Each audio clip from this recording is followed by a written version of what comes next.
All right, it's 7 o'clock. We'll call this special meeting of the Itasca County Board of Commissioners to order.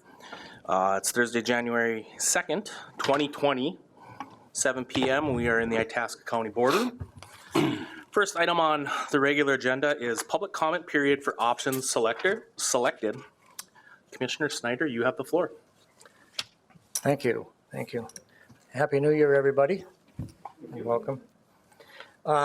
Again, for tonight, we've got to reel back, and that's what I'm looking for here is our time frame or our timeline. I don't know if we have a copy on our desk or not here. My apologies. But I think there's a point where, thank you very much. We as a board, we've taken comment about, how do we involve the public and their comments and how their ideas and discussion are meaningful as well. But how do we incorporate that in what we need to get done in this short period of time? So my thought is that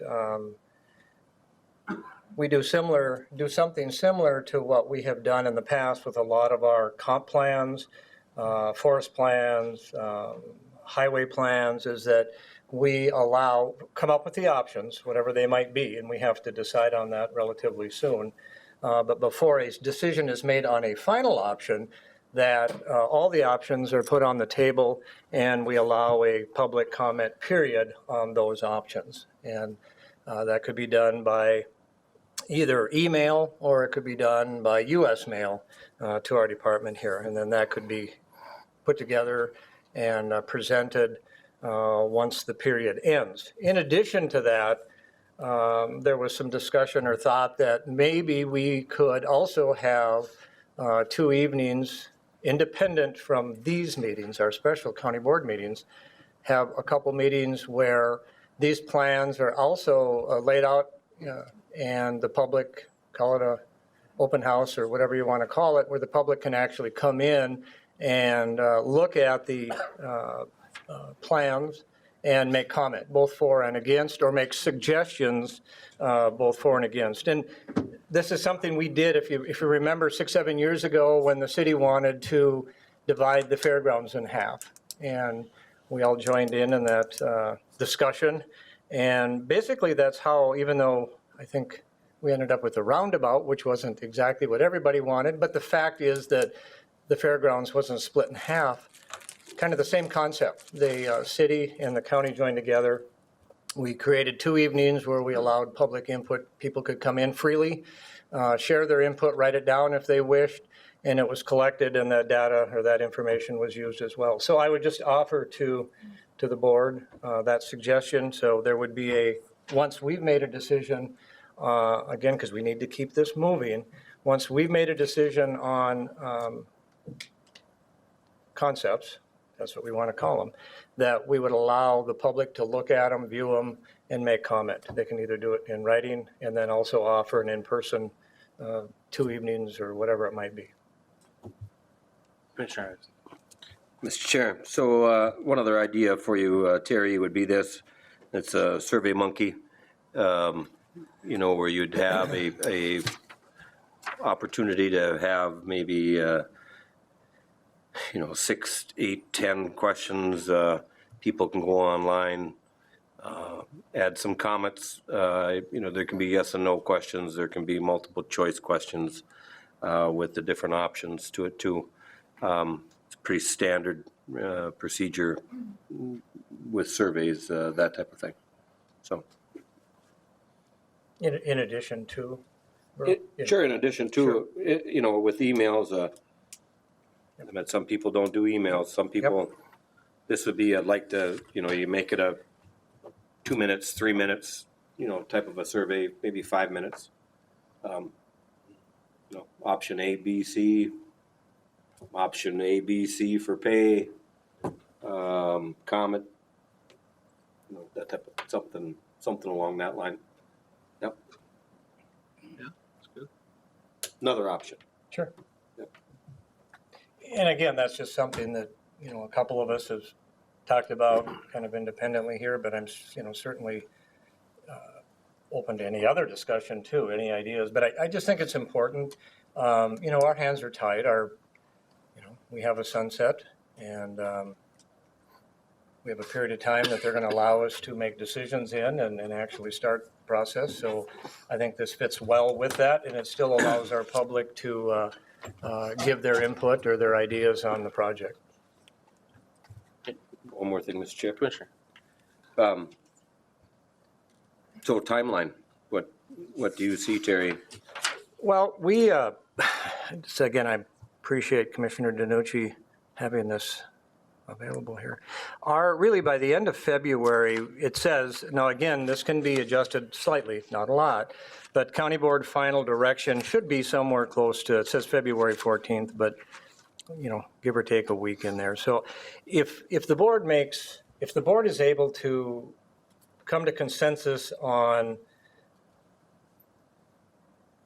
1, 2, or 3 options, whatever it might be, if we could try to finalize that by the end of January. And I know our next meeting, which is the 16th? Is it? Yes. Yep. Okay.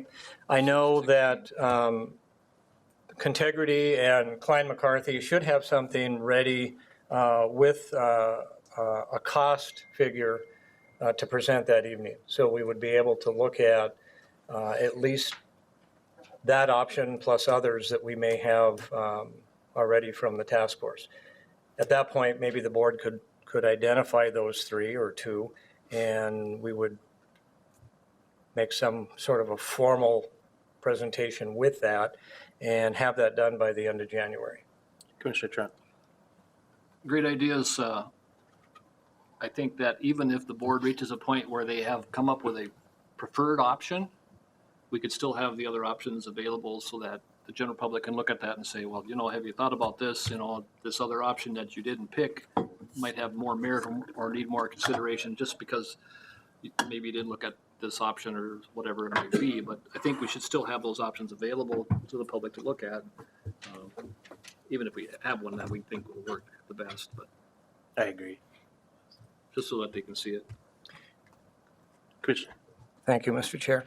And I think, on top of, just to go a little deeper, a little farther, with the 2 independent evening meetings that we would call an open house, we would have our jail administrator and assistant administrator available that evening, if we could twist their arm. They are the experts. And so if there are questions from the public, we could get accurate information to them that night. Commissioner Trent. So Terry, are you looking at in February, the month of February sometime, depending upon what information we get? Yeah, if we could finalize options by the end of this month, we could designate February as the public input period and schedule, in addition to our meetings, because we don't want to interrupt these, 2 other or independent from ours, 2 evening sessions that we'll call an open house or whatever, so that the public has an opportunity to view the same plans. Then we would coordinate all of the information and be done sometime the end of February, depending on when the schedule is. Leo. Thank you, Mr. Chair. So if I'm hearing you, Terry, if we are able to make some decisions on the January 16th meeting, we should maybe have as an agenda item setting dates for public hearing. Do you that Makes yet? sense. You do that tonight yet? Or tonight, if you want to do it tonight. I know we have our agenda laid out, but if we could make an exception or addition to the agenda, that's probably a smart thing to do. If we could identify 2 additional nights in February, that way they're scheduled. How far out do we have to post if I think it's 10 days. 10? Okay. First of all, it wouldn't be a public hearing. Okay. Nope. You just mentioned public hearing. Information meeting. Open Right, house. it'd be or- like an informational open house.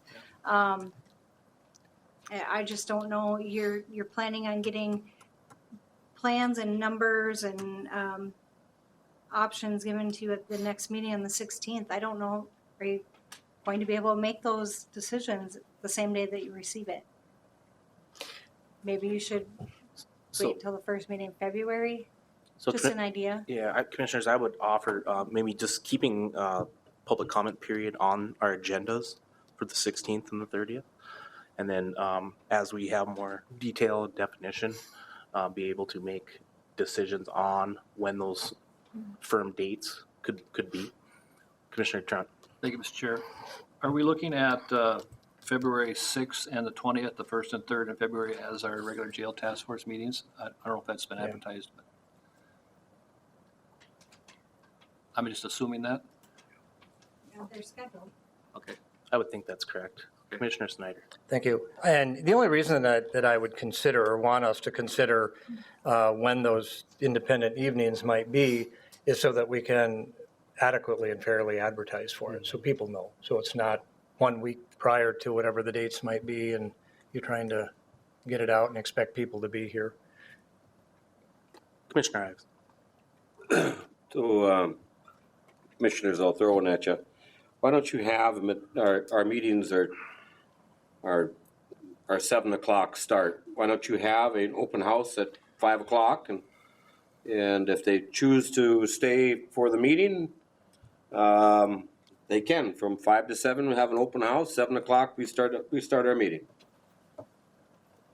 Can I add, Mr. Chair? Sure. Just in the comment you had, Merle, on the Survey Monkey is a scheduling device, but I mean, some option almost immediately put up on the county website for community members to click on it and do community comment, maybe have a few sections in there for them to have where they want to post their ideas on their thing that can be submitted to you guys directly through the county website. And if MIS, I'm sure Brett could outline a few of the general questions and stuff that the community might be asking. That way, that would be almost immediate that they could start putting some of them ideas to you guys through that public forum, and then we could announce that right with the meetings and what have you. Good. But I think MIS can add a link that the community can submit their surveys or their stuff right now. Terry. Thank you. I think Commissioner Ives' idea is great. Let's, if we're entertaining the idea of 2 open houses prior to our meeting would be a great night. Sure. Commissioner Trent. So it may not be, we may not get done on the 19th of January, so we might need the 6th of February to finalize. Maybe I could offer this suggestion of our task force meeting on the 20th of February, if we did 5 o'clock that day and then 5 o'clock on March 5th, which would be our next meeting in March. Would that, to have your, Maybe explain more to me. okay, so the 20th of February and the 5th of March, we would have a 5 o'clock open house meeting, and then our jail task force at 7, those same times, which are already scheduled. That seem reasonable? Is I that don't know, just- Mr. Trump, I guess my question is, are we pushing us too far down the road for decisions on our timeline? I guess I don't know that answer. I don't know, I'm just thinking about a little bit of time in case we don't decide everything on the 16th of January. That's just a suggestion. What are we gonna decide on the 16th of January? Well, our options. Options to put on a Survey Monkey? Or options for people to look at? Or options, you're gonna pick your option of what you're going to do? Well, it could be any of those, but that's going to be kind of an important meeting as far as what the costings will come back from the architects. Commissioner Snyder. I think there's valid points in both sides here, but my fear is that we do push it too far out because there's going to be more research and more discussion that's going to be held regarding input that we receive. How much, I don't know, but I would rather have it sooner. We work a little harder up front, get it done, and keep the 2 meeting dates. That way, if we do end up with more information that's necessary, it's going to fall into March anyway. If you follow the timeline, which I think it's fairly accurate, that time in March, they should be doing some kind of design work for the board so that we can get an actual amount. Right now, it's just in generic terms. I mean, they have a pretty good idea, but that's when they're going to dial down to, interior design and the furnishings and those type exterior. And, we'll get the true picture of what the price will be. That will be time consuming as well. Commissioner Trout. Okay, so our meetings in February are the 6th and the 20th. Would you be amenable to having the open houses at 5 o'clock on those days? Yeah. Yeah. Yep. Okay, Yep. That was kind of the idea. Yep. From Yep. 5 to 7, and then so I don't know we'll, if you need a motion for that or consensus, but Amanda, do we need a motion, or is that fine and direct by consensus? It's cleanest with motions. all right, very well. Then I would move that we hold information meetings February 6th and 20th at 5 o'clock in the boardroom, to be followed by our jail task force at 7 o'clock on each of those nights. support. We have a motion and a second. Is there any further discussion? All those in favor? Aye. Aye. Opposed? Motion carries. So then, Mr. Chair, we would just work with Amanda on how we're going to advertise and those types of things. Yes. Okay. Thank you. Item 2, payment options and process. Mr. Walker, you have the floor. Good evening, Mr. Chair and board members. Well, okay, let's begin by first stating that your payment options have a lot to do with what type of facility you ultimately decide to build. Okay, if you build a correctional facility and a law enforcement center, including the courts and county attorney facility, probation, then you would probably have to issue capital improvement bonds and amend your capital improvement plan, as we've discussed in the past. That would require you to amend your capital improvement plan and hold a public hearing. Okay?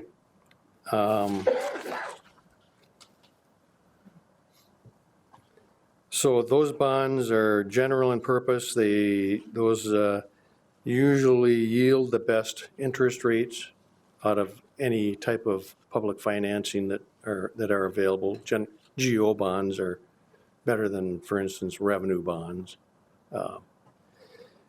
You can build improvements to the courthouse, county courthouse, administrative buildings, health and social service facilities, correctional facilities, jail, law enforcement center, hospital, morgue.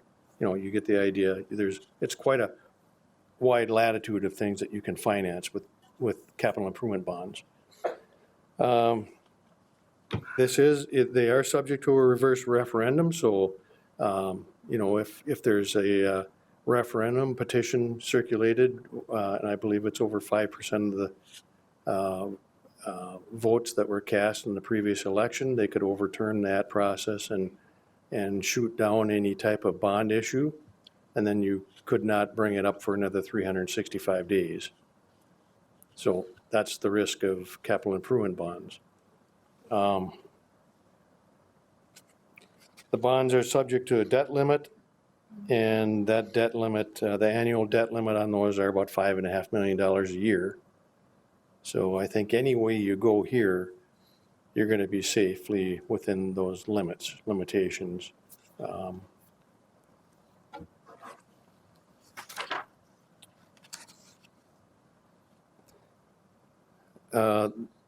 So that briefly takes care of the capital improvement plan general obligation bonds. Financing option 2 is general obligation jail bonds. We've not discussed these before because, well, I guess because we weren't sure what type of facility you're anticipating. So if you're thinking about building a correctional facility alone, you can issue general obligation jail bonds. Those bonds are issued pursuant to Minnesota statute section 641.23. These are specific to the erection of a county jail and the sheriff's residence, or both. Again, the annual debt service cannot exceed 0.09671% of the county's estimated market value, which yields about $5.5 million. So your annual debt service on that is also about $5.5 million. But there again, now you're confined to only a correctional facility. But in that case, you're not having to amend your capital improvement plan, and there's no need for a public hearing. You can just go ahead and issue those bonds. The third financing option is actually a law enforcement center lease revenue bond, which is one that you would go through the Itasca County HRA or the City of Grand Rapids HRA. And you would do this type of financing in conjunction with the HRA. They would issue the bonds. We would enter into a lease agreement, which would secure the bond payments. I don't see any real need for those, but it's just another financing option. So, as I mentioned in the past, there's really, the options are not that many, but they all involve issuing bonds, okay? Now, paying for them, you've basically got two options. You can levy for the payments, or you have a sales tax option. Unless there's some kind of revenue that you derive out of the jail that you want to obligate and set aside for the payment for these bonds. But anyway, most of the time you're gonna either levy for it, or most counties now are doing a sales tax option.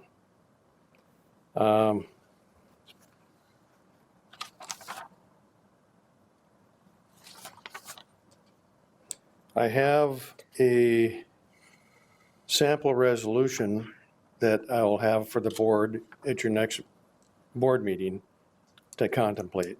It's a resolution asking the state to allow the Itasca County to allow us to utilize a half a 1% sales tax. And I'll have that to you before the next board meeting or whenever you're going to contemplate it. It's a sample resolution that you would go to the state with.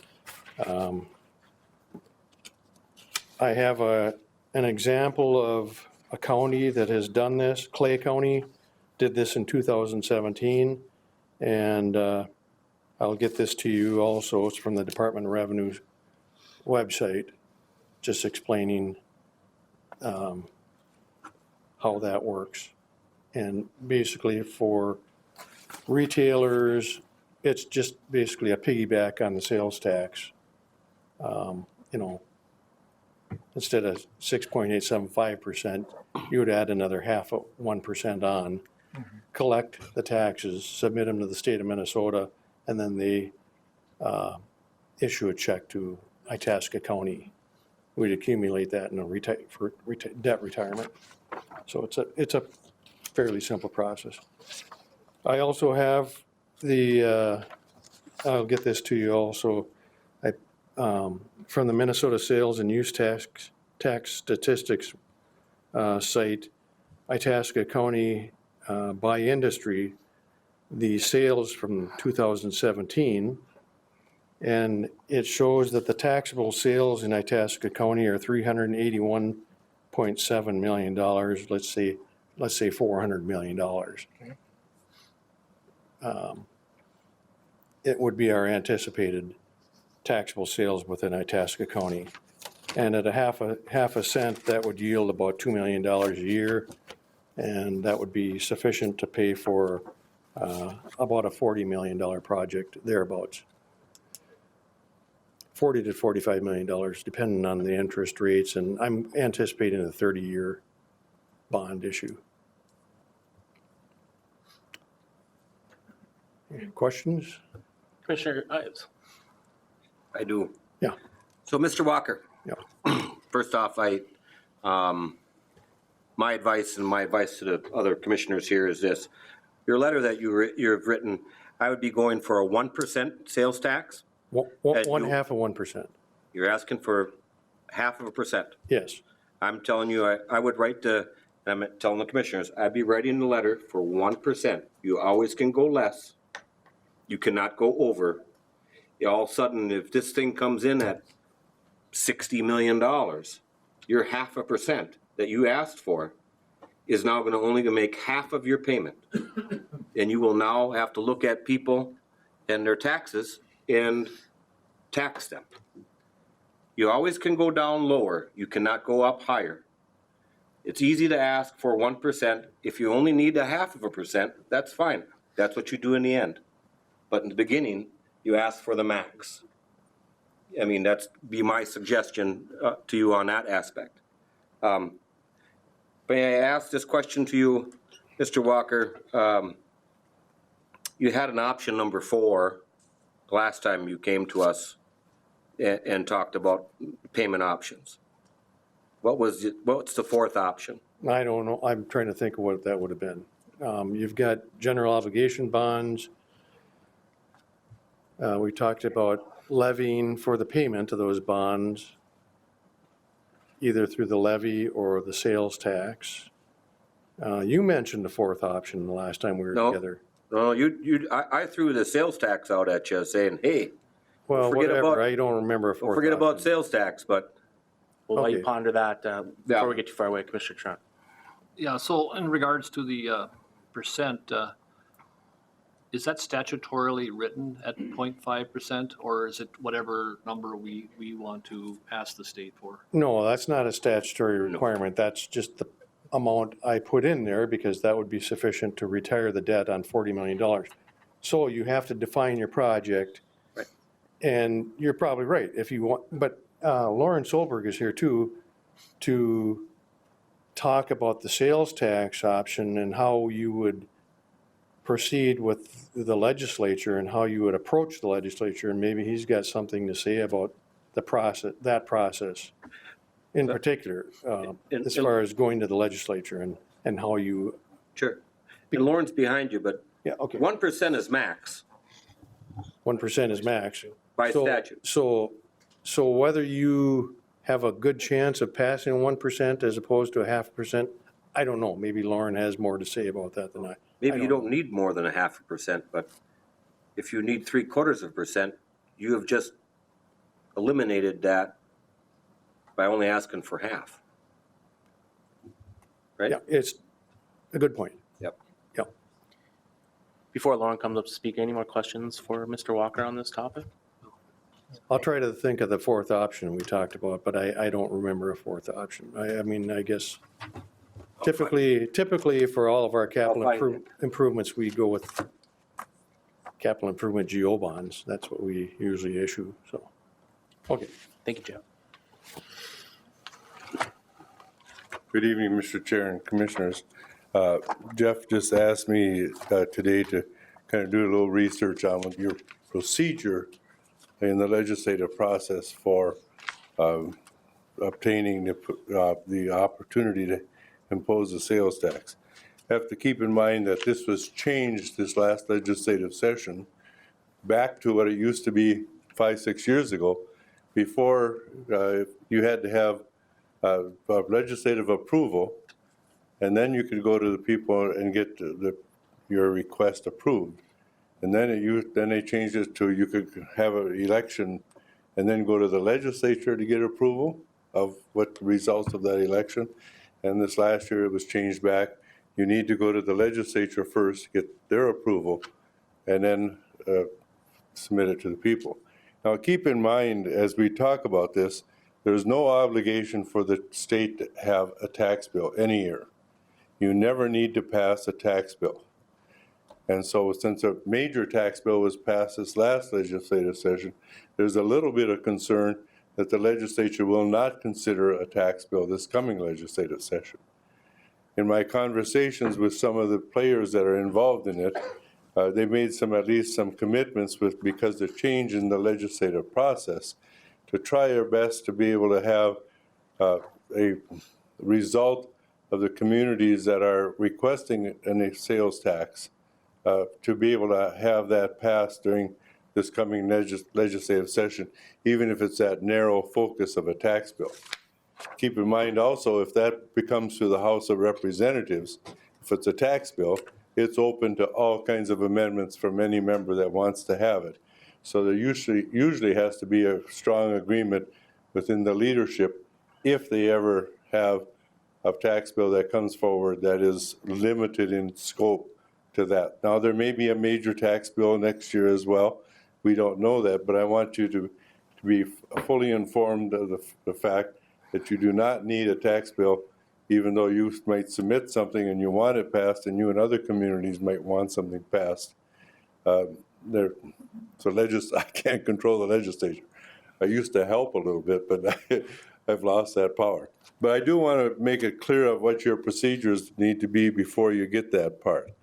First of all, as Mr. Walker said, that you must pass a resolution supporting and stating the following. The proposed tax rate, a detailed description of no more than 5 capital improvement projects. Some communities have a couple of capital improvement projects. Let's say they have a trail that they want to build and a building that they want to build. In your particular case, I think you're looking at one particular event. But if you have more than 2, they have to be delineated separately. A document of the regional significance of any kind of a project. Political subdivision must submit the resolution and the documentation. I'm sorry, I'm having a little trouble reading because I had some detached retina, so I only got half an eye.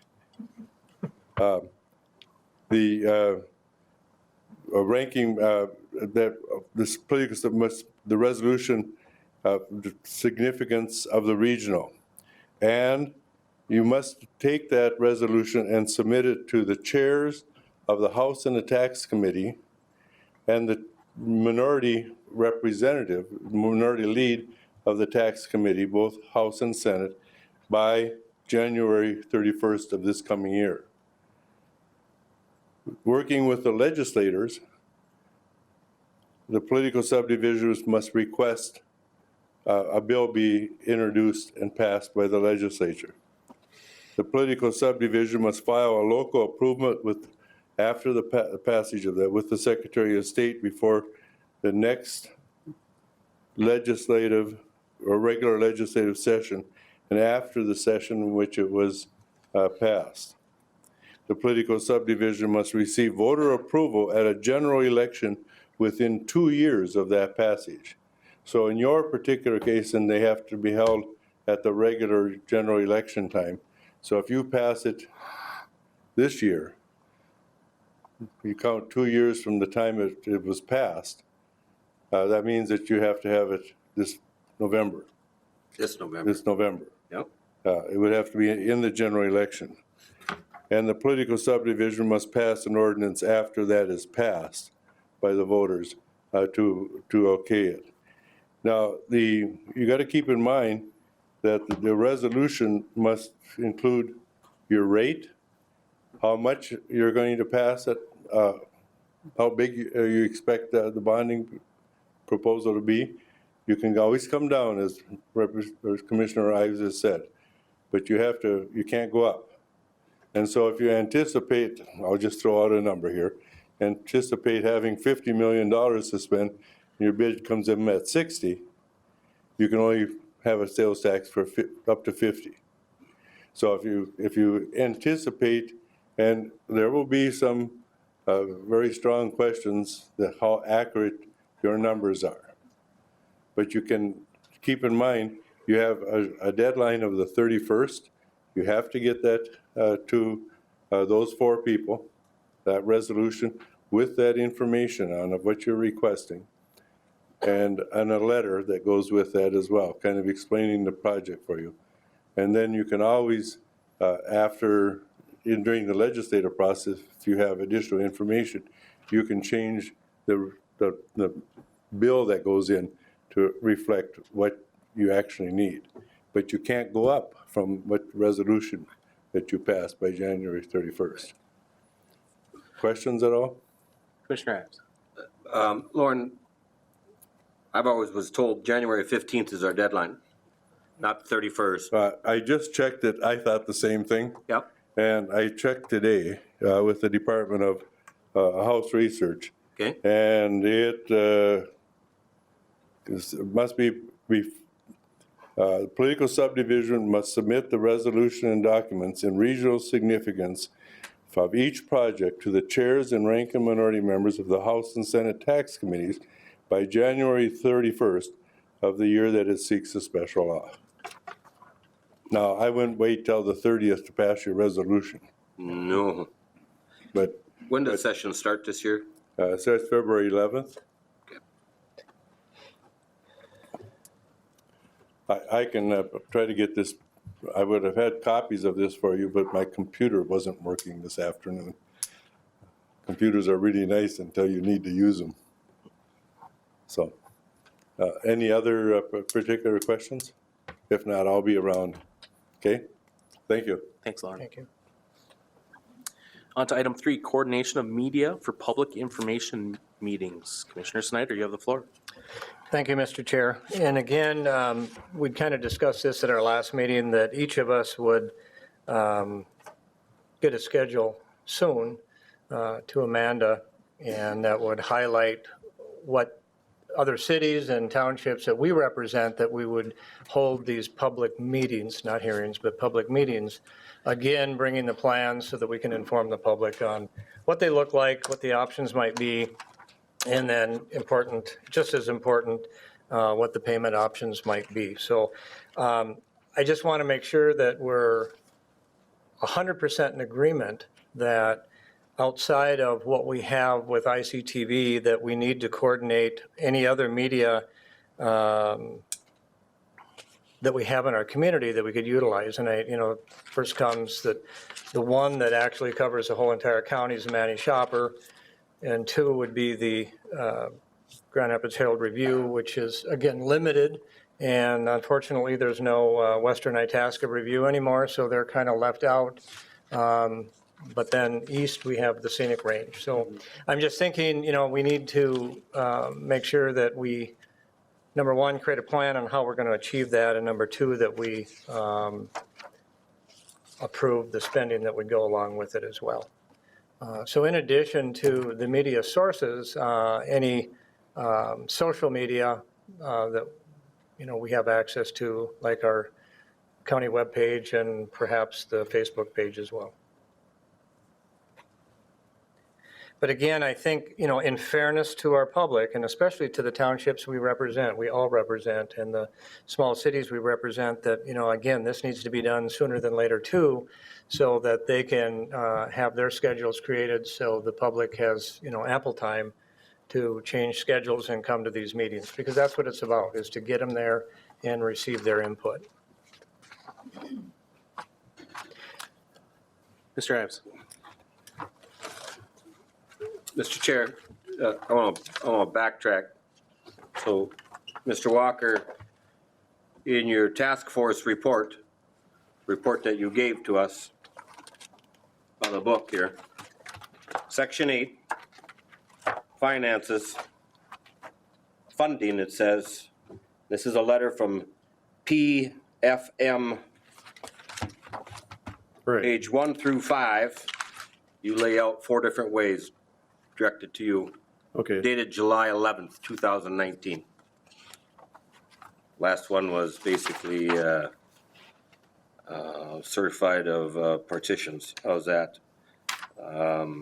COPs was the fourth one.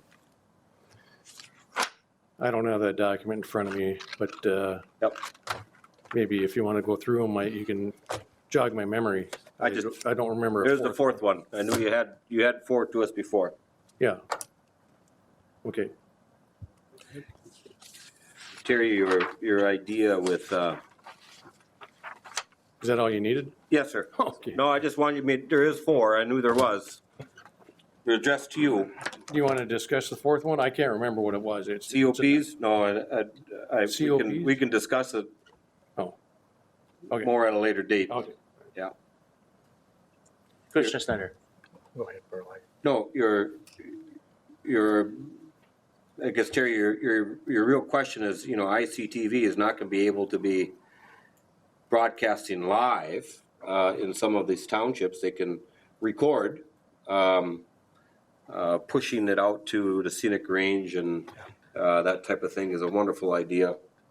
I don't know if there's other newspapers that we should be advertising in or Yeah, so, people in my neighborhood read the Hibbing Daily Tribune as well. maybe we should be putting the Hibbing Daily. So I Tribune. guess what I would offer is, the list that Terry gave us in his comments, maybe we have direct staff to get advertising quotes or notice quotes. How much does it cost to run a, however, half page, quarter page, whatever it is, notification, each of those on the list. We include social media, bring it back as an agenda item, and approve the expenditure, and formally move forward. Does that sound reasonable? Yeah. Thank you, Mr. Chair. Here's another example, again, and maybe we can all reach out if they're willing to do this, but the Big Fork Valley Watts, and that's the rural electric company. They do a monthly newsletter. They're willing to advertise at least what their coverage area is, so that would include the Big Fork, Marcel, and Effie area for the meetings that both Commissioner Danucci and myself will hold. They're willing to put that into the Watts and get it out and share. So in addition to the Mannies, we have some coverage with their, the local co-ops area. So, again, take advantage of, if we can, some of the townships do newsletters. Some of the townships have Facebook pages.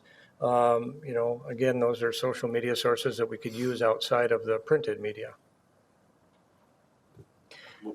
Mr. Chairman, Mr. so what about a radio? Radio too. I mean, you could do KEXE, KMFY, KOZY, you'll get a cross section there. Mr. Snyder. Some of them have community bulletins, so we could Yep. sure try, or community calendar, sure try to do that. But again, I think it's important that we get the dates and the times set again as quickly as we can, because again, most of mine are in March, and I think, February. So, we need to take this next couple of weeks of January and formulate what we can and at least start to advertise. So would you like, Ms. Trent? Well, yeah, thank you, Mr. Chair. So as these meetings are set up, if we could have Amanda send a notice to each of us so that we can get it on our calendars. We may want to attend other areas as well as our own, so it'd be nice to have that set out. Mr. Snyder. Thank you. So I guess that poses the question, do we post in the event that more than 2 want to attend? Yeah, I think so. Okay. Yeah. So we would post each of these as well as a board meeting, okay? So would the board entertain a motion then to direct staff to compile the list of media platforms, entities, organizations, and seek quotes for the notice that we're discussing? Yes. So I'd make that motion, Mr. Chair. Sure. I'll second that motion. Okay. Any further discussion? Mr. Ice. All media styles. Are you going to get some quotes from the radio stations then too? I mean, I guess I would, Mr. Danucci, I guess, besides just reading material, you might want to think about listening material to try to get to our general public. Yeah. And I would say that, in the motion, we said all media platforms, so Okay. radio. So that'd would become included. wonderful. Okay. Any more discussion? With that, we'll call the question. All those in favor say aye. Aye. Opposed, say nay. That motion carries. Item 4 is capital improvement plan process as it relates to the jail project. Mr. Walker, you have the floor. Chair, board members, again, this is one of the options that you can select and one that you would have to use if the scope of the project exceeds just the correctional facility and the sheriff's residence. So if you anticipate projects outside of those areas, then you'd have to use a capital improvement plan, amend our CIP and issue those GO bonds to cover that. You have to have a public hearing if that's the case. You have to publish the hearing notice at least 15 days, not more than 28 days prior to the public hearing. And that process is subject to a reverse referendum. So within 30 days of that hearing, if I receive a petition with over 5% of the voters from the prior election, then they can defeat that process, and you cannot utilize that process for another 365 days. So, but again, if it's just the correctional facility alone, you can use the jail bonds, and that alleviates all the public hearings and allows you to build a correctional facility alone. Questions from Mr. Walker. Commissioner Trump. So Jeff, if we were to do some, as part of this project, there was, at least in my plan, some consideration as far as building up from the annex, the second or third floor for the courts. That would not qualify under this proposal. I'm hearing you right. Well, that part of the project, if it's not part of the correctional facility, you would probably have to finance and amend your CIP for that portion of the project and go through the hearing process for that portion. So you could, I believe, segregate the two projects, define the correctional facility as Project A and any ancillary projects as Project B. Project A financed with the jail bonds, Project B go through the hearing process. I want to have to check that out with our county attorney and people that have gone through this process, but that's what I would anticipate.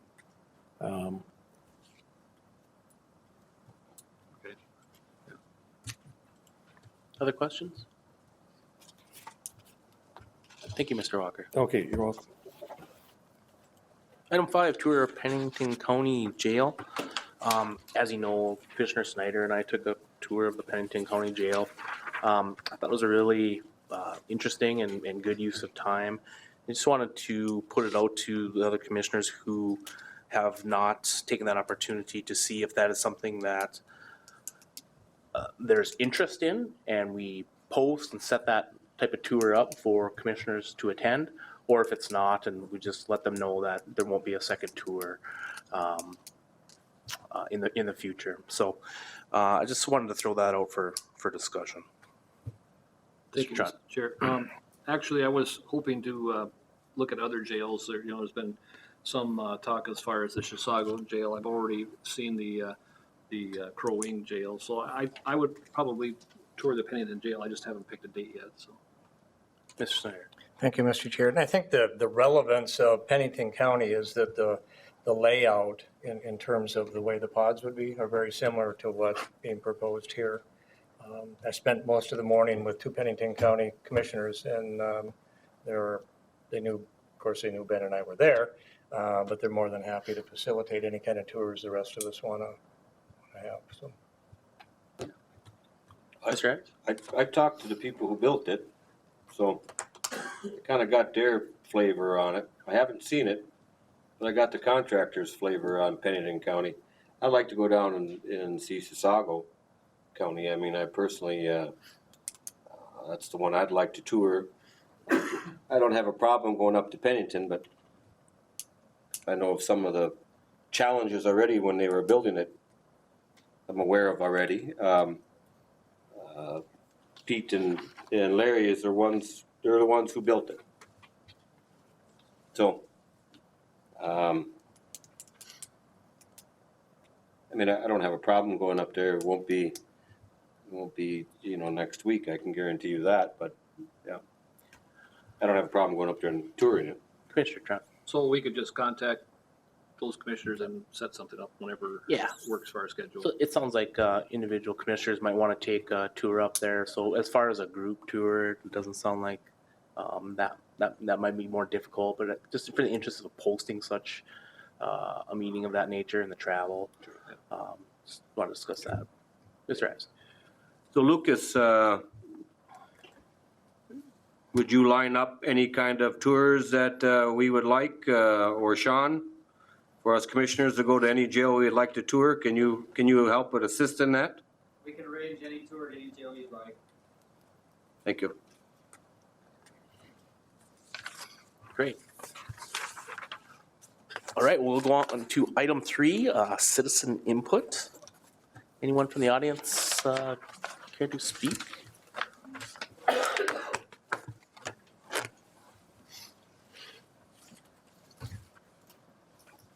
Hi, I'm Linnea Johnson. I live in Bovee.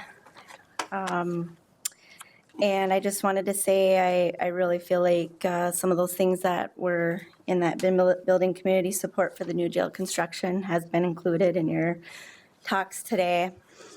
And I had said I would come to you again just to say how much it is important when you hear the positive, the negative, the all over information. It's all very valid, and really they're your stakeholders in the community. And I still request that there is some sort of a focus core group advisory committee of some sort that the community can still be like directly involved in, that is coming from peer groups with that information. And I really feel like that would be another thing so that they can take in some of the information on what questions they have and what problems that they foresee or whatever, so that they can be addressed now, as opposed to if it ever came to a referendum and you got a lot of people who are upset about something and then they say no. But I was thinking, like the site, the county website is fine. I mean, there are maybe a very few people, but is very generally passive. People don't communicate a lot with that. And, I'm not saying that isn't also another way of doing it. And that just so that all the documents are made public as opposed to requesting them, that makes it really difficult to navigate. Because if you want to go back and look at any notes or whatever, if it's past a certain time, you have to request it.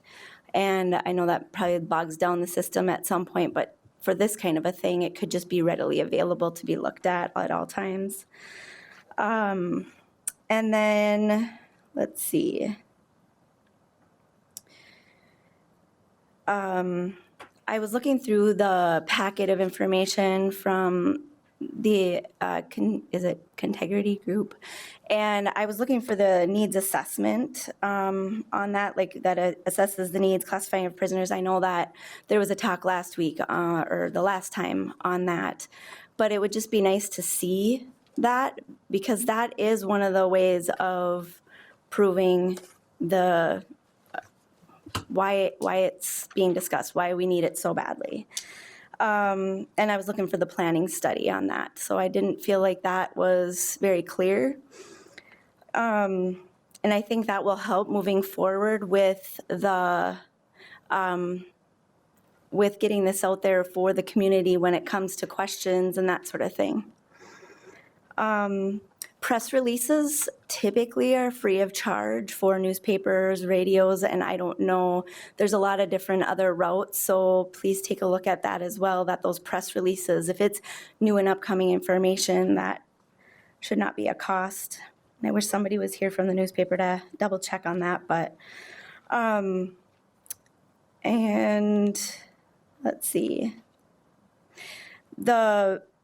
I believe like the forums will be important because it creates discussion, and social media is quite important.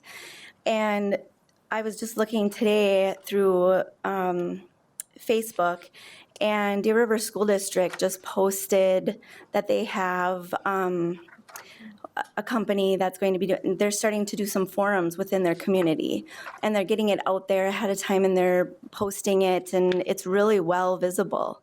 So if you're you like that page, it is now sent out. So it's not only that we talk about it here, that we want to put it on these things, but there's almost like a little bit of a campaign to say, hey, we're going to have all this information now posted here, here, here, and here, and here. And this is where you can look, and having that information in the news and that sort of thing for upcoming information. I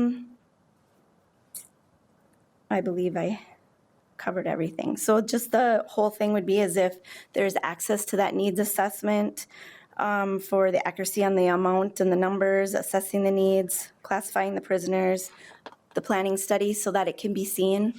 I think that would really help. Do you have any questions for me? Good questions. Thank you. Thank you.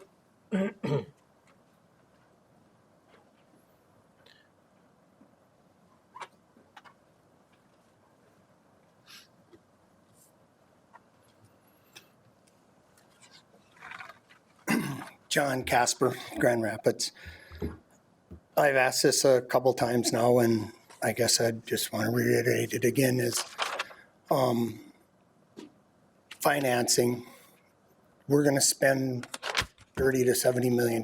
That's the numbers that seems to be thrown around a lot. That's a lot of money. No matter how we pay for it, taxes are going to go up, whether it's, through a levy or sales tax or whatever it is. And I just would encourage you guys again, and I'll ask you again tonight to make that commitment that it goes to the public, irregardless of which option you choose. The one that seems to be kind of favored from what I can see anyway, and other people have talked to me about it, is the idea of, I think it's capital expenditure, if I'm correct, where you have to, capital improvements, where you have to, you don't necessarily have to go to the public, other than the public can petition you. I don't think that should have to happen. I don't think that burden shouldn't be put on the public. I think 5% was roughly 8,000 or 9,000 people from the last election. 21,000 voted or something like that. 1,200, yeah. So you'd want to get at least 1,500, 1,800, I imagine, if you had the petition out. What is the cost to certify that? You're asking me? Yeah, you guys have done it before, so I'm sure you must have some kind of an I idea. mean, the petition process is pretty easy. If that's what you were deciding to do, you would just you'd circulate the petition. Yep. Bring it to my office, then we'd have to verify all the signatures and the residences and the fact that they're registered voters, and Yep. and that's it. And then But there's a cost to that, correct? it would be your cost. Yeah, that's what I'm saying. Yeah, that's right. So it's a Yep. burden on the public, basically, or the Yeah. people that are bringing a petition. So what would that cost roughly be per certification? I've heard it would be somewhere between $8,000 to $10,000. Does that sound correct? Or I don't know. I mean, if you do it yourself, I think you could probably cut that down considerably. I don't know.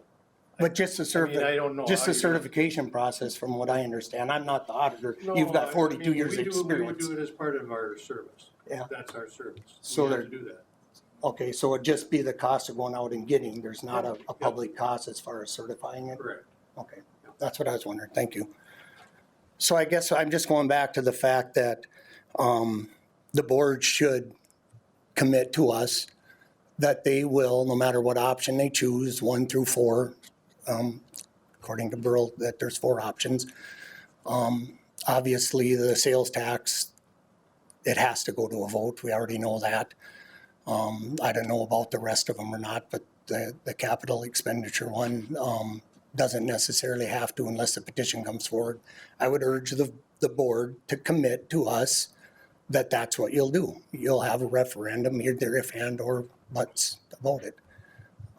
It shouldn't be us to have to go out and get 1,500 signatures and have the expenses and everything to do it when we're already paying for the thing in the first place.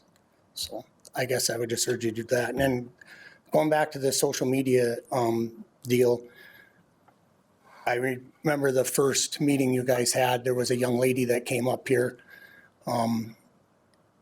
articulated to you very well that she don't read newspapers and her generation doesn't read newspapers. Actually, they don't listen to the radio that much. They have their, I don't know what they're called, my daughters and granddaughters all have them when they're out jogging and whatever. In fact, I do know I bought them all iTunes cards for Christmas for their stocking stuffers. But social media elected the last two presidents. We all understand that. My 87-year-old mother has over 400 friends on her Facebook page. I don't know hardly of anybody that doesn't have internet. You know, some don't have high speed or whatever. It is how people communicate. And I would just urge that I was told here about 5 months ago that our IT department was going to upgrade their policies, and it hasn't happened yet. I was lucky enough to talk to the gal that spoke to you guys at a meeting here a while back. I understand she's retired now. Very, very smart lady. And I was talking to her in the hallway out there. And she said that group only met every 2 months. And they did meet, and then they were going to do it again in another 2 months. So obviously that's why over 5 months has gone by. So if we're serious about social media, our Facebook pages, our social media sites, to put it bluntly, are terrible compared to most city sites or most entities that you go look up on. And I'm not trying to slam it. I'm just saying that more attention needs to be put to it, because it is how people get their information. And I would encourage you to talk to that IT department and say what's going on. It's been 5 months. It was, I believe, a motion that was passed. I think Mr. Snyder brought the motion up, if I'm correct, and nothing's been done about it. And I know I've been told by several, the wheels of government move slow, but that's not even a snail's pace. So I guess I would just encourage to look more into the social media and upgrade our social media capabilities. And I'll go back to the live streaming. A couple meetings ago, there was like 40, 50 people at the meeting was live streamed on somebody's phone out here. And that goes to anybody that wants to listen to it or watch it. And no offense to ICTV, their coverage doesn't go all over. We already know that, Coleraine and whatnot. And yes, they're live streaming it, but you're paying $500 a time. You guys, I attended the nursing home meeting. You guys had a little camera there, so you must already have purchased one. And he videoed it, and then from what I understand, that went to ICTV so that they could present it to the public. You don't have to do that. I mean, I've mentioned all 4 of your regular meetings should be done, but it's $500 a month, so it's a meeting, so it's $2,000 a month. It would be. You actually could save that money, or if you want to do 2 of them and $1,000 a month, and then live stream the other 2, which I think would be nice. And it goes along with these meetings you have. They could be live stream, and it doesn't have to cost you that $500 a pop for the next 10 meetings you're going to have or whatever. I looked into cameras a little bit myself. For under $1,000, you can buy one with a heck of an audio system on it and video system. So just some suggestions. Thanks. Thank you. Any other citizen input?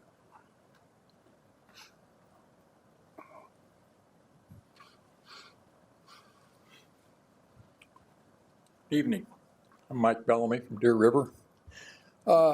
This business, I watched the first two meetings on TV and keep hearing this business about referendum. Well, there was a referendum each time you guys stood for election. You were elected to represent us. You have access to the experts, you have access to the information. Do your job. As I understand this, you've got two options as far as the bonds are concerned. One has the possibility of a referendum, the other one doesn't, but then you can only build a jail. We all know that other improvements need to be made to the courthouse along with this, and we might as well do it as one big project. It only makes sense to do it that way. But you guys have the information. Those of us out and about, we don't have access to all this information and to the experts. You guys got Lauren to get information from the legislature. And you got Jeff, who's financial wizard. I don't understand why people are wound up about this referendum business. Let you guys do your jobs. That's all I'm saying. Thank you. Anyone else for citizen input?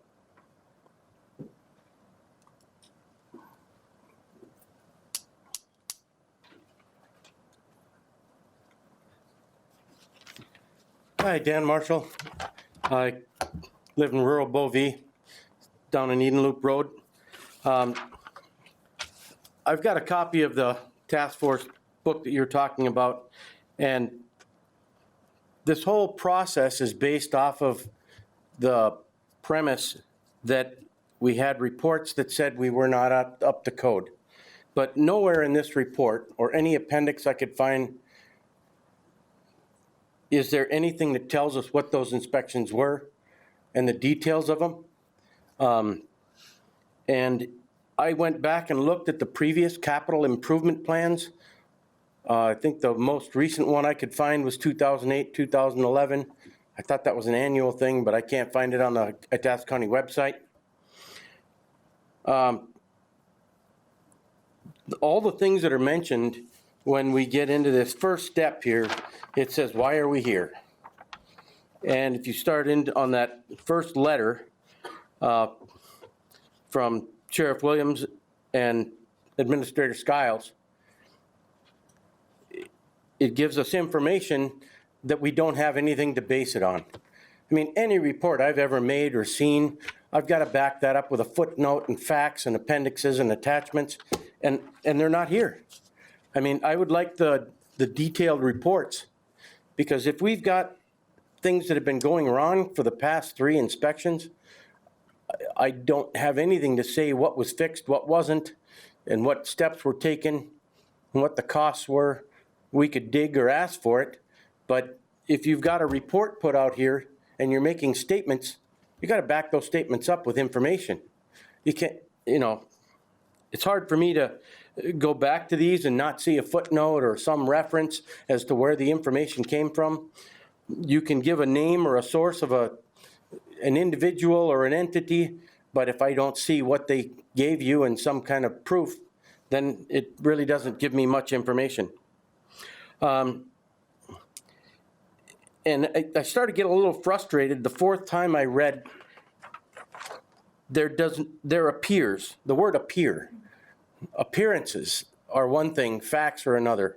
And I would like to see the facts, not an appearance by someone else. One of the things they refer to in your letter, paragraph 2 on page 2 of the sheriff and Mr. Skiles' letter, is the approved staffing levels. And I was just curious, who wrote or made those staffing plan? Do you have that information? Who wrote or developed the staffing plan for the sheriff's department? I mean, I'd just like to learn.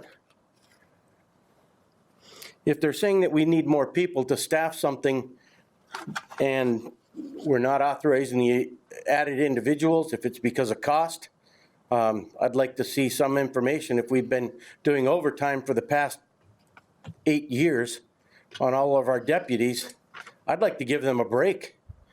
I mean, if we hired more staff and didn't pay them that much overtime, how many more staff could you add before you hit that balance point? Plus, you're going to have less hours on each of these guys.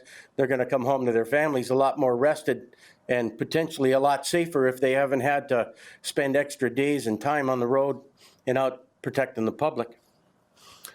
Some of the times that gets the most grueling is when you've got searches and rescue. I was on search and rescue for a number of years, and I know how that taxed that group, and they're an all-volunteer force. More and more often, they get pulled into situations where they're, spending more and more weekends in the summer, fewer in the winter, thankfully. But those kind of situations, the sheriffs were always out there. I mean, they're pulling all this extra overtime, so there's got to be a medium point where all the overtime meets new staffing. That's you guys' job to approve new people. The third paragraph on the second page, they talk about plant deficiencies and increasing inmate populations. I see no reference there about where that information came from. What's it based on? And does it meet with the projections that are changing in the sentencing? We talked about that one of the previous meetings about the sentencing changes that are coming, and I think it's inevitable with the reform process that's happening that we have to relook at that. This information looks to be from April of 2018. We've come a long way since that, almost 2 years. The last paragraph on this page 2, it talks about this council also makes recommendations for the formation of a jail study committee and determining the course of action to meet the future jailing needs of the county. Technical assistance is typically available from the National Institute of Corrections. I would like to see that information. I can go back and look, but I don't know what they referenced. There's a whole lot of data on that page and that website that I don't know what they used, and there's no reference to say what they did. So just some few things that started on the whole premise of why we're here. And I think the public, now that they've got a scope on what's happening and where we're headed and the costs that are involved, it only makes sense to make that available. I looked again today to try and find out if there was any updated information on the county website regarding what we've discussed and any notes or minutes from these meetings. Have they been posted, or are they going to be posted? Yes, They're posted. they're posted. Are they posted? Okay, can you tell me where that's at and what section it's under? Because I looked under county commissioners and I can't find it under there. When you look at the website, you've got all those individual circles that point out the different things. I'd like to know where that is and how I can get to it. I'll let you go on with that while you're looking. In the earlier meeting, part of this meeting today, we talked about a public survey and asking questions. I'm all for that. I think the public should be kept involved. I would also like to know who's going to write the questions and who's going to edit the questions. And in this letter from the sheriff and Mr. Skiles, it also talked about a sunset date and the allocations of timing. It's allocated for design and construction of the new facility, and you say it's a September 1st of 2021 date. Has anyone asked if that can change? Has anyone sent them a letter, or is that a hard and fast stop? Dan, I personally asked that question. Yeah. That was not a pleasant answer that I got. I understand, but they're not the ones sitting here in front of the public. No, they're Was a not. letter submitted formally to request it? I have not submitted a letter formally to request a variance to push that date out, no. So at what point would that option be put forward before we get too far down the road? Because if we're trying to rush to a judgment and a decision, You're basing that off of I don't, 2-year-old data. yeah, this isn't 2-year-old data. Well, I'm, Yeah, no, our conversation was just a couple months ago when they were standing in front of Okay. us. Yeah. so it was a And I think they've conversation, was had- it a formal request? I mean, it's one thing to have someone irate at you for asking for, or talking about something. It's a whole nother when you put the paper in front of them and say, hey, we need this, the public wants this, or could potentially want this, what's our cutoff date? I'd like to know if someone's gonna send that letter or make that request. Mr. Adams. Mr. Chair, so DOC has communicated with us that no, September 1st, 2021 is a pretty hard date. They have put it into a letter form to us. Is that letter part of And I'm this? making it nice, I'm saying it nicely, I'm not I saying how. know. Is how that they letter said part it. of this report? It is not a part of this report. That has come afterwards, Okay. yes. Is You will that not also find on the it. website You will not for find us? it in there. Is it on the website for us to look at? I have no idea, sir. I think so. One of the other aspects of doing a survey from the public, I was just curious about sequencing and all the comments. Someone has to go through and review them. You can't just let anything be put out on the public website. Someone's got to edit or at least make sure it's clean enough to put before the public. But it might be good to have some kind of sequencing system so that you know when something has been removed and a comment to say why or who the source was. Sure.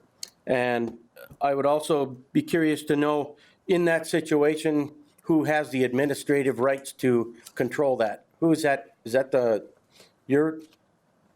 council or the board's decision, or is it some website administrator? That's a good question. That's a good question. I don't know that we've asked that question yet. Okay, because if everything's sequenced and number 15 is missing, I'd like to know who took it out. And if it isn't sequenced and numbered, how do I know it was even there? Someone could have filtered this, and if we don't know who the administrator is and how many comments there were, I want every comment to be noted, whether it's there or been removed. I was listening to the 4 different bonding options, and every time I heard that we could do the 40 million, just the jail by itself without going to the public. I reiterate what Mr. Casper said. I don't think it would be right of this body to put this forward without giving the community the option to do that and get their comment to make a decision on this. And if we have to put that to the public by the end of 2020 in November, we better get that ball rolling. The other aspect of this, one of the comments Mr. Walker made when he was replying to Mr. Casper, he said that it was of registered voters. Do we have to get signatures of only registered voters? And So the rest of the so if someone wants to make a comment or make a signature on there, they have to become a registered voter, correct? Or was it only registered voters in the last election? Mr. Chair, I'm not an Mr. expert. Okay. And I think Mr. Walker should be able to answer this question. He should be able to do that better than I. Go ahead and I'll look at it. Okay, because there were 27,000 some voters on the last election in 2018. And rough estimate, you're talking 1,200 to 1,300 signatures you have to get of those registered voters. So the people out there who might be getting these signatures, the only way they can be sure that that individual is a registered voter is to have them register or show some registration card or something, because we won't know. Otherwise, we got to get 5,000 signatures and hope that 1,300 of them are registered. That might be one of the first questions on the thing. Are you a registered voter in this county, Itasca County? Mr. Walker. Excuse me. Sure. So the controlling statute is 37340, subdivision 4, and 4C. And it says, if a petition requesting a vote on the issuance is signed by voters equal to 5% of the votes cast in the county in the last county general election and is filed with the county auditor within 30 days after the public hearing. So it's 5% of the votes cast, but they do have to be, Yeah. they do have to be voters. Okay. No, I 5% of the votes cast, so. And voted. Yeah, so Registered and we voted. check on their residency and their eligibility. Now, whether they were actually registered, I have to find that out. okay. Now, if they were registered but didn't vote, Well, that would be, if they're eligible, that you might have a point. I so have there to might check. be 50,000 eligible voters. Yeah, we do and check 27 voted. residency Yes. and eligibility. Okay. Whether they cast a vote or not, Right. you know, that's, As long as they're registered and it voters. has to be 5% of the, well, Quantity, you have the 27. statute. So- Yeah. Mr. Danucci, I think All you right. have to vote. Thank you. They have Very to good, be sir. voted. Mr. Chair, hang on. Was it Mr. Ives? Dan, Mr. Walker, I'll throw it at you. Registered voters that have voted in the last election. They can't, they can be registered and not vote? That doesn't count, I don't think. Could be wrong, I'm don't get me just wrong. giving you but- I'm just giving you the verbiage in the Okay. statute. All right. And I'm not an attorney, so I'm not. I'm gonna not get into- either. I'm not gonna try to I've always define thought the it was- statute. I Yeah, always thought you had to have voted. You have to be registered and you had to have voted to be counted on your, equal to petition. 5% of the votes cast.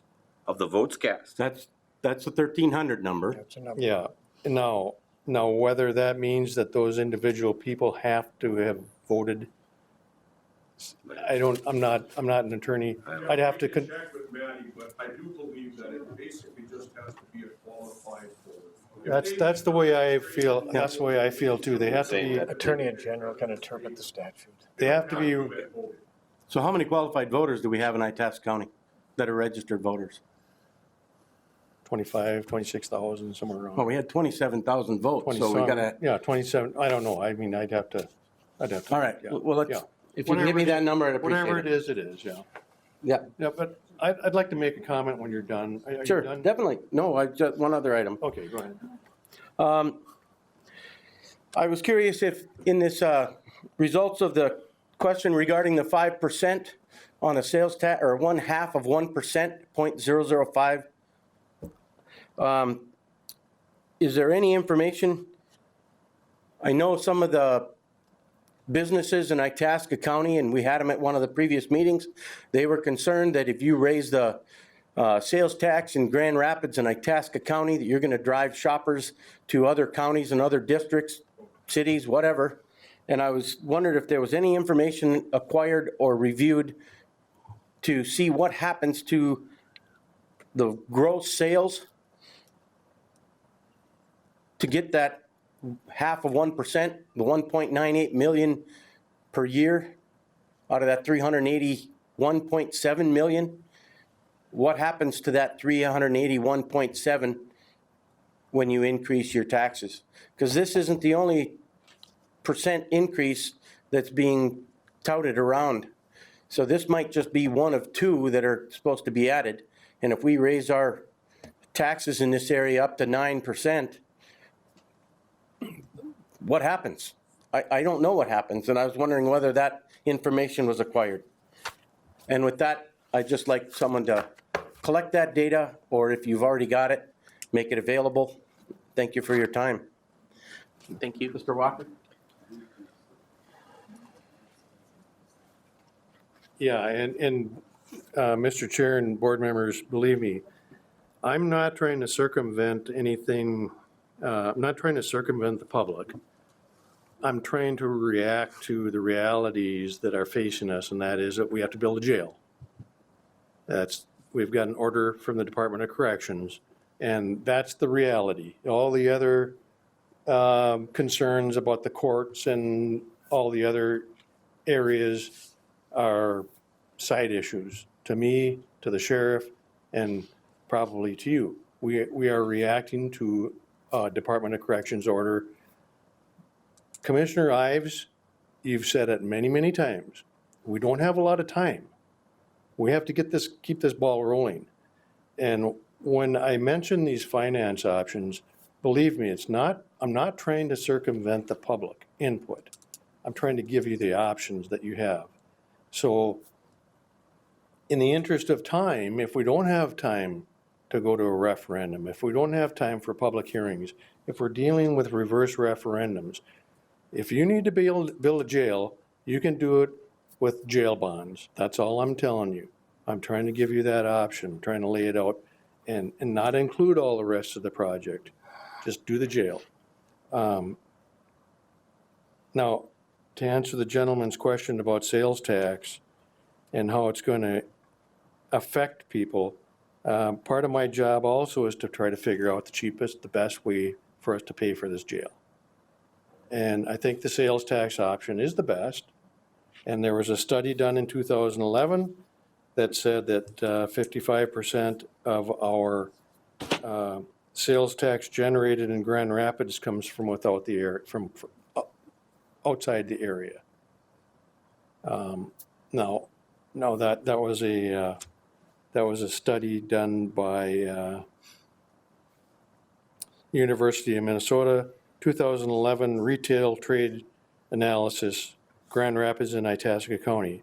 It said it has estimated that 55% of the local sales generated would be from non-residents of Grand Rapids. Whether that includes the rest of Itasca County, I don't know. We'd have to dig deeper. But a big part of this project could be paid for by non-residents, and that's the, I guess, one of the benefits of using the local sales tax option, especially in a tourist area like ours, rather than dumping that on the property tax owners. I understand the frustrations. This has been a frustrating process for everyone. We're all just trying to deal with that main order, though. I mean, you have to keep that in mind. We've been ordered to build a correctional facility, and the sheriff doesn't have any option. We're not reacting to maintenance issues that haven't been taken care of. We're reacting to a design issue of the jail, and Mr. Thompson has laid that out to us several times. This isn't just about not painting the jail cells. This isn't about not maintaining the jail. It's a functional issue. It's a design issue. It's an out-of-date jail, and they're not going to let us. Probably not going to let us extend it. But it doesn't hurt to try. But I just wanted to explain that. Sure. I'm trying to give you the financing options. I'm not trying to tell you which way to go. Okay. Thank you. Mr. Ives. Mr. Walker, your study, U of M study, Visit Grand Rapids, done a couple of them before in the past. An outside visitor, at least if state of Minnesota sees this as, when it comes to tourism dollars, outside a 50-mile radius. Okay? So if I drove to Duluth, went to a meeting, bought dinner, they see me as a tourist, and I drive home. I didn't stay the night, but then I drive home. They see me as a tourist because I'm more than 50 miles away. So Virginia, Brainerd, Bemidji, Duluth, I'm considered as a tourist.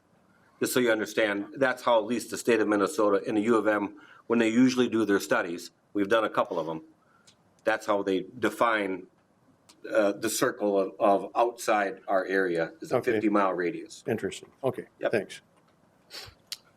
If it pleases the board, I feel that gentleman raised some questions that may be directed towards the sheriff or Mr. Thompson. Sheriff Williams or Mr. Thompson, if you'd like to respond, you have the floor. If Dan has some further questions, I think it's just important to remember that a lot of the data that supports this has been supplied to the board in the DOC's inspections. It's filed with the state. all of those references and those things, like you said, it would have been nice to reference a footnote so that you can chase the trail down to see why is this happening? What is the overrun? What are they warning us about? The other thing was the scheduling or the employees. The employees and the ratio of inmates to correctional officers is designed by the state. Lucas can give you a little bit better in-depth deal of the demand for not only how many officers you need per inmate, but the classifications. So many women for so many women and things like that. So it's all kind of laid out for us how we would do it. The model that we're trying to go for would create efficiencies in there being allowed to be more supervision indirectly, and you can see everyone, but you don't have to break it down by classifications to be independently in with those groups. So there are some things we're going to do to try to keep the staffing levels similar, even though we're going to be able to house more, but it is all dictated by the state. And that is one of the things that you have to, when you're doing the jail stuff and the hiring is, it's, you know, how many other jobs can you say, well, no, I'm hiring and I'm just hiring women on this one. In the real world, you couldn't do that. But in our world, you have to, because it demands that the gender ratio be held in accordance. So those are some of them. I was trying to think off the top of my head as you were asking some of those. The reason we didn't include a lot of the footnotes is because if you'd accompanied everything in there, the book would have given been like this. A lot of the information. Report. I'd just like to be able to chase it. Well, and where we could put that, I don't know. But I know that the commissioners know that this thing is part of it and that there's other things. The website, there's some limited access to that for people, but the more we can put that out, the better. But I know they are out there and I know they are in past board minutes. But like Amanda said, when you wanted to just look back and see the minutes from these meetings, where are they posted at? Exactly. I couldn't find them. They should be in the civic thing. Not sure how to describe it, but. They're And if located there's in the other same place questions that on all. what you were asking us, feel free to grab Lucas or Sean and I afterwards. Hang on. All right, Amanda? Amanda, you have the Go ahead and tell them. Minutes are located in the same place as all the other county board meeting minutes. If you go to our main website and go to the first little circle under the big picture is county board. If you click there and you scroll down just under the names, there's a link for agendas and minutes right there. And that will bring you to all of the agendas and minutes for the county board. Thank you. Commissioner Snyder, did you have a question? No. Anyone who hasn't spoken yet who want to participate in citizen input? Thank you. I've asked this at every meeting so far too, if the board has contacted our legislatures for assistance. Ms. Lehman, our Senator Justin, and also the governor's office, because after all, he appointed the head of the DOC. I mean, he's his boss, if I'm correct. I know we're on a tight timetable here, but it always seems to be pushed that it's the end of the world type of timetable, and we don't know that. The gentleman that came here and spoke at the meeting, I was at that meeting, he said if there was progress being made, that yes, that is the possibility to get the extensions. He stood right here where I'm standing and said that. He also said that out in the hallway out here when some of us were talking to him. So that is a possibility. And if we're going for financing and having referendums and asking the state to give us the ability to do a sales tax, and we're getting designs rolled up, that is all progress. I have a hard time believing that they would shut us down if we're actually making that progress and we make a commitment. And I'd like to say one other thing, and it was said here a minute ago by Mr. Walker, is that they're mandating us to build a facility. I have the original DOC report. I've shared it on Facebook. I've gone over it with several individuals. I think Mr. Snyder and I did, but I don't remember for sure. Nowhere in it did it say that. It said it was up to the board. It shows all of the deficiencies.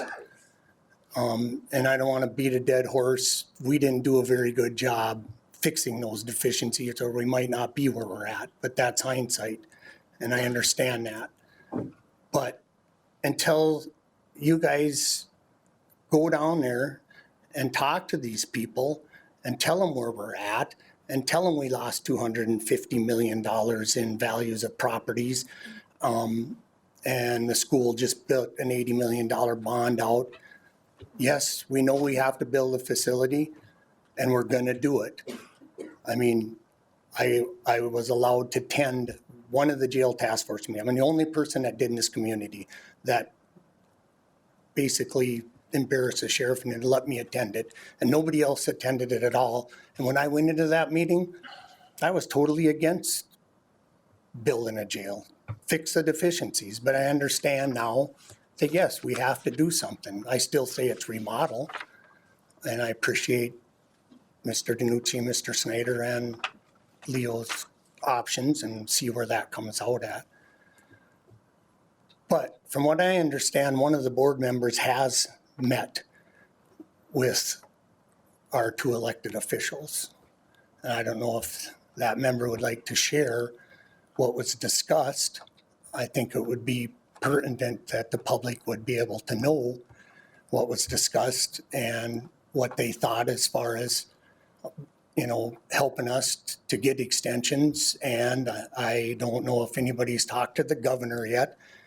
I'm sure he'd talk to you guys. I mean, he probably ain't gonna talk to me, but I'm pretty sure if a commissioner or the group of commissioners went down and met with him, he would talk to you guys. I can't hardly believe he wouldn't, but I would hope that our two elected officials would talk to each and every one of you, or you guys could talk to them as a group or two at a time or whatever it takes. So and I think one of the things that was discussed in that meeting with the commissioner and these two elected officials was trying to get a break on sales tax on building materials. If you're gonna spend $40 million and, I don't know, 30 million of it's, you know, you're purchasing a lot of materials, that's a lot of sales tax you're paying. I think when the original annex was built, you guys got a break on the sales tax from what I understand. So I don't know if you're talking to them about that stuff or not. Because if we're in such a crunch, I think those are things that are important to be discussing with our state elected officials. Thanks. Mr. Snyder. Thank you, Mr. Chair. And I'll just share that I was the commissioner that met with Senator Icorn and Representative Lehman last week. We had a wide variety of topics, but we did talk about the jail, and there is interest if it's necessary. And again, you have to use it when it's necessary to talk to the commissioner, the Department of Corrections commissioner, if it's necessary for an extension. So, I mean, there's some willingness on their part to work with us, but again, we have to prove that that has to happen. You know, side note, shared with them, you know, the issues that we had in the 1997 Annex Edition, and, you know, there were breaks given on construction material as far as sales tax. I'm not sure, and they weren't sure either, on, you know, how that even applies in today's world. I think Lucas probably is more keen on that than we are. But again, there's willingness to do whatever it takes to, even if it's 50,000 on a break on sales tax, to carry that to St. Paul this year and you know, work towards whatever it takes. Commissioner Trent. Thank you, Mr. Chair. So this might be a question to Lauren. You still back there, Lauren? And in regards to that savings on sales tax, would that be something that we could have a parallel legislation? Again, it depends upon whether or not we have a tax bill. But should we be seeking legislation for that, or is there something that can be done administratively in case we can't have the legislation? Mr. Chairman, Commissioner Trent, not administratively, has to be legislatively, I'm quite sure. I might be mistaken on that, but I think that's a legislative action to give a particular tax break. I don't know exactly how that, with the units of government paying sales tax, there's been some recent changes, I think, in local units of government and their tax liability, sales tax liability. I cannot tell you if that's related at all to this particular thing. I'd have to do some research on that. But I think if you want an exemption for all building material, that is a legislative issue, I think. Okay, so, Mr. Chair, I guess if it would please the board, I'd like to ask Lauren if you could research that and see what kind of a bill or an addition to a tax bill that we could pursue and make sure we get it within the timelines. If we have just January 31st for our sales tax option, we should be submitting legislation, for the sales Well, tax. I'll give you that right now. The sales tax thing is a special legislation that has a time frame on it. The other, if you're looking for just a tax break on construction material, the senator and representative can introduce that at any time. Legislative hearings, or the legislature goes back into session on February 11th. There'll be a short time for bills to be introduced and considered by committees. The end of the legislature is the first Monday after, the first Tuesday after the third Monday, I think, something like that. I can't remember, I'm out of there now. But that can be done anytime. It could even be done at the last minute on a form of an amendment. That's not a good process to do. You'd want to get it, if you want to go down that line, you'd want to talk to Representative Lehman and Senator Eichhorn and get them to introduce that bill and have it introduced on I would say February 11th or thereabouts. So, Mr. Chair, I'll try a different tack. Could we have the chair and/or Brett pursue that avenue so we could try to see if we can't get something put into legislation for that savings? And if you want, I can make a motion to that. Let's do that, yeah. Yeah, I would move that we seek legislation to get a break on the sales tax of construction materials for the new jail. Support. We have a motion and a second. Any further discussion? Yes, please, Mr. Mr. Chair. Lauren, you'll be doing some research, or Brett or the chair will be. I think to be able to be tax deferred on that type of, for sales tax being deferred on it, supplies that were purchased within the state boundaries would qualify. I think that's true, Yeah, buying lumber from Montana but probably not. ain't gonna qualify. Same with steel, same with furniture, same with lights. I mean, if it's purchased within the state of Minnesota, it Well- probably would qualify. Outside of it, it probably is not going to. Commissioner, I'm not sure on that because it's not just a sales tax, it's a sales and use tax. So Bland and Paper Company, when they ship in some supplies and they use that in their process, they pay tax on that because it's a use tax as well. Even though there's no sale to an individual of that, it is a sales and use tax. So that may apply from out of the state. I don't know that for sure. Further discussion? Well, Yep. in any event, Commissioner? Yeah, I think it's worthy at the time. Sure. Further discussion? Call for question. All those in favor, say aye. Aye. Opposed? The motion carries. Commissioner Snyder, did you have a comment? Anyone else for citizen input? Anyone else for citizen input? Third and final call for citizen input? All right. Seeing no business in front of the board, this meeting is adjourned.